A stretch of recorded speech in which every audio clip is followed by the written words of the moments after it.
নামতি দলত বীৰ লাচিত সেনাৰ যোগদান কাৰ্যসূচী। শিৱসাগৰ জিলাৰ ঐতিহাসিক নামতি দল প্ৰেক্ষাগৃহত বীৰ লাচিত সেনাৰ অসমৰ এক যোগদান কাৰ্যসূচী অনুষ্ঠিত হোৱাৰ লগতে নামতি আঞ্চলিক সমিতি গঠন কৰা হয়। নামতিৰ 40 জনৰো অধিক যুৱকে বীৰ লাচিত সেনা অসমত আনুষ্ঠানিকভাৱে যোগদান কৰে।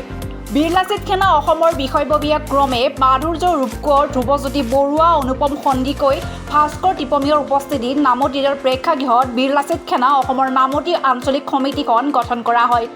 অজয় শইকীয়াক সভাপতি আৰু মানস বৰাক সম্পাদক হিচাপে লৈ এখন 40 দিনীয়া শক্তিশালী সমিতি গঠন কৰা হয়।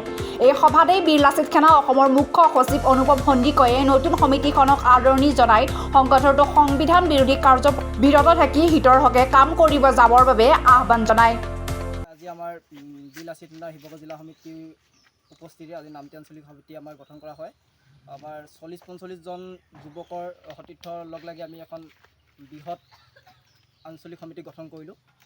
তেওঁ আমাৰ জিলা সমিতি বিষয়ববীয়া উপস্থিত আছিলে। মাধুৰ্য ৰাজকোঁৱৰ সভাপতি, জিলা সমিতিৰ ধ্ৰুৱজ্যোতি বৰুৱা উপসভাপতি, অনুপম সন্দিকৈ মুখ্য সচিব, ভাস্কৰ টিপমীয়া ক্ৰীড়া সচিব, তেওঁলোকৰ উপস্থিত আজি কমিটিখন গঠন কৰা হয়। আজি আমাৰ আঞ্চলিক সমিতিখনৰ সভাপতি এই আভাজনক দায়িত্ব অৰ্পণ কৰে আৰু সম্পাদক মানস বৰা। আৰু আমি অনাগত দিনত ৰাইজৰ হৈ বা অঞ্চলটোৰ হৈ আমি বৃহৎ কাৰ্যসূচী বা অঞ্চলটোৰ উন্নতিৰ হকে কাম কৰি যাম বুলি আমি আশাবাদী। আৰু সতীৰ্থসকলেও আমি তেওঁলোকৰ জোৰদাৰ প্ৰচেষ্টাত আজি আঞ্চলিক সমিতি গঠন কৰিবলৈ সক্ষম হওঁ। নাজিৰৰ পৰা হাফিজ আলীৰ ৰিপৰ্ট, ডিজিটেল আছাম লাইভ।